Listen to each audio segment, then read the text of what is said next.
اگر کسی شخص نے قربانی کرنی ہے، چاہے وہ مرد ہو یا عورت ہو، تو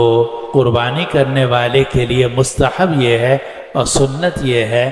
کہ وہ ذی الحجہ کا مہینہ شروع ہونے کے بعد نہ تو اپنے ناخون کاٹے اور نہ بال ترشوائے۔ چنانچہ آج 29 ذی القعدہ ہے، ابھی یکم ذی الحجہ شروع نہیں ہوئی۔ اگر آپ اپنے بال بنوانا چاہیں، ناخون کٹوانا چاہیں تو کٹوا سکتے ہیں، لیکن اگر آپ کا ارادہ قربانی کا ہے تو پھر قربانی کرنے والے مرد یا قربانی کرنے والی خاتون کے لیے سنت یہ ہے کہ وہ نہ اپنے بال ترشوائے، نہ ناخون ترشوائے، نہ بال کاٹے نہ ناخون کاٹے، اور جب اس کی قربانی ذبح ہو جائے، چاہے 10 تاریخ کو ذبح ہو، چاہے 11 تاریخ کو ذبح ہو، چاہے 12 تاریخ کو ذبح ہو،